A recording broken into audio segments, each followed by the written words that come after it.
Okay, so yesterday we made a video about the top prospect in the Vancouver Canucks organization, Jonathan Lekkerimäki.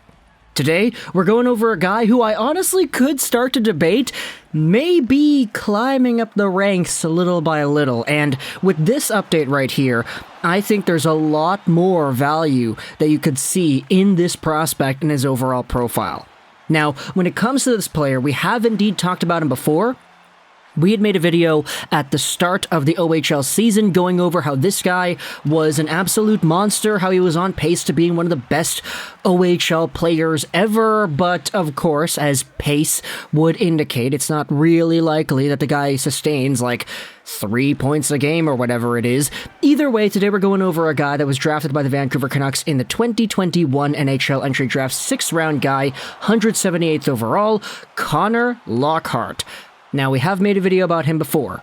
You might have remembered this because it was a pretty big deal seeing a Canucks guy at the top of the OHL in points. But the reason we're going over Lockhart again is not only because of the update to the points that he's been able to score, but because of what else he has been up to with the Peterborough Petes, his OHL team. Now, just in case you needed a little bit of an update, you can go ahead and watch the previous video, but if you don't want to do that, Connor Lockhart is 5'9", he is a right-handed center. Keep that in the back of your mind. He is a center. He also is 161 pounds, and as we have said, he was drafted by the Canucks in 2021. He did not have a draft-eligible season. He played 0 games, had 0 points because the OHL shut down that season. The next year with Erie, he was under a point per game, which wasn't bad, but at the same time, it's like, okay, this guy ended up losing a year's worth of development, so how much is that really going to play into his overall progression? And so far with the Peterborough Petes, the guy has 23 points in 14 games this season. 7 goals, 16 assists, he's on pace for 112 points, and if you go over to the OHL, he is third, or tied for second, I guess you could say, in the entire league in scoring. He is tied with Brennan Othmann, who is a Flint Firebirds player and New York Rangers prospect, and they're both trailing Ty Voigt of the Sarnia Sting. Interesting to note about Brennan Othmann, he also was a 2021 drafted player.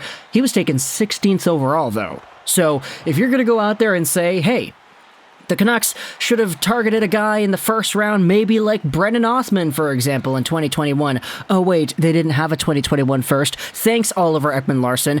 Then I guess you might be able to say that Connor Lockhart is in some shape or form somewhat of a replacement because the guy has the same amount of points as a 16th overall guy. That's kind of funny, isn't it? They're both taken in the same year, but they were taken 150-something draft slots apart.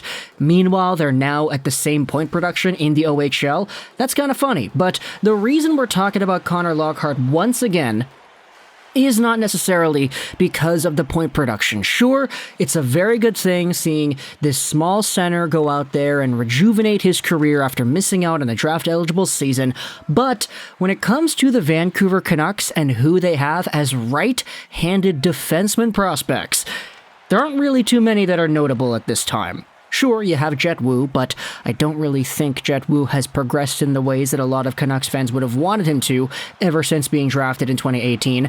There are a few other names thrown in there, here and there in Abbotsford, etc., but for the most part, right-handed defenders, especially after the Jonathan Mierenberg trade, they're kind of hard to find in Vancouver's prospect system.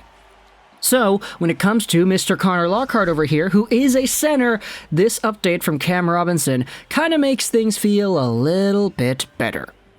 Take a look at this tweet here from yesterday. Connor Lockhart is a natural center. He also sits second in OHL scoring with 23 points in 14 games. He also suited up on the blue line for the second consecutive game and popped a goal, an assist, and 5 shots on goal. This gives him 5 total points and 10 shots on goal in 2 games played as a right-handed defender. Versatility is cool. Now, I'm making this video strictly because of this. Connor Lockhart was a 6th-round pick drafted center that is now playing D, and who is a guy that's second in the OHL in points. I'm not saying that Connor Lockhart is going to be the next Brent Burns, but I'm saying, hey, what the heck is going to happen if Connor Lockhart becomes the next Brent Burns? This team is in dire need of right-hand defenseman prospect depth, and Connor Lockhart having that versatility of being able to play center and right D, for crying out loud, makes things very interesting to me.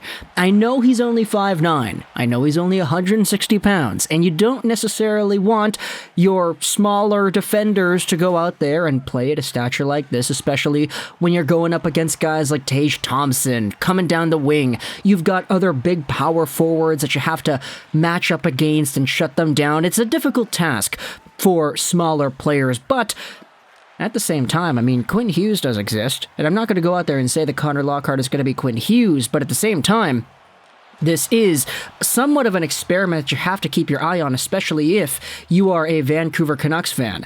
Daniel Wagner retweeted the Cam tweet and said, "Did Connor Lockhart just become the Canucks' best right defense prospect?" And I'm going to be honest, man, I would not necessarily disagree with that assessment. I mean, the team is so lacking in right-handed defenseman depth, long-term at least, and young guys, so it is very intriguing to me to see one of their guys that has been producing very well, for crying out loud. I mean, as we said, he's tied with Brennan Othmann, who was a 16th overall pick in points this year. He's third in the league, tied for second, and if he has that versatility of being able to play on the right side defense, then who knows what exactly the ceiling is here. Now, Connor Lockhart, as we had said in the video before, he isn't really a guy that I think is going to have guaranteed, absolute 100% NHL potential. You see guys produce in the OHL all the time and not find themselves on NHL homes for the rest of their career. Some guys go over to Europe, some guys stay in the AHL eternally, especially the guys that are a tad older. Now, Connor Lockhart, he isn't a double, triple overager by any means, or actually I think he's just a regular player. I mean, yeah, no, he's not like too old. He's only 19. He's turning 20 in January, so he's definitely still has an extra year's worth of OHL eligibility there. But when it comes to this development path, it is very interesting to see what the Vancouver Canucks decide to acknowledge and do with this sort of information at hand. Hey, Connor Lockhart can play right D.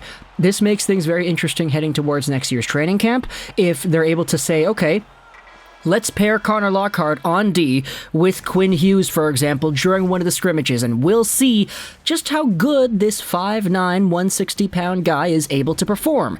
If he's got Quinn Hughes as a mentor, then that sort of makes things a little bit easier to stomach when you acknowledge the size differentials between Lockhart and pretty much every other forward that's going to be forechecking against him. And at the end of the day, I mean, if the Peterborough Petes decide to keep him around on right D, which I don't know if they're going to do, they addressed 5 defensemen in the prior game, and Connor Lockhart was one of them, who isn't even a natural defenseman. Who knows what the Peterborough Petes end up doing with this player, but I'm just going to say it right here. If you decide to keep him on the right side D because he's getting shots on goal, I mean, 5 shots on goal a game. I know it's only been 2 games, but that's a lot of shots. Plus the fact that he's producing as well from D as a right-handed defenseman who has just been converted to that spot now. Like, that's pretty good. There is a lot to uncover here, and I guess if you want to go over to the prior video and discuss what exactly it is that Connor Lockhart does on the ice that makes him a successful hockey player, you could go ahead and do that. We didn't really go over any of these scouting report elements in this video here. I just kind of gave the update that the guy's playing on the right side defense. But the Vancouver Canucks might have just drafted a guy that maybe, in some form or another, has himself a future on the right side. I don't really know, man. It's kind of funny when you acknowledge 6th-round picks doing as well as Connor Lockhart is doing in the first place, but then when you add the position change, as well as how peculiar right-hand defensemen are in this league anyway, they happen to be unicorns, especially guys that are able to produce points, it makes this draft pick all the more intriguing. So, talk to the comments your thoughts about the Vancouver Canucks and their right side prospects, and whether or not you can see Connor Lockhart staying there long term. I'm not going to make any solidified predictions here, but I am saying that this is a thing that you have to pay attention to. So let me know your thoughts in the comment section below about Connor Lockhart's 6th-round pick by the Canucks and his transition. I hope you enjoyed this video, Trolls99, and bye.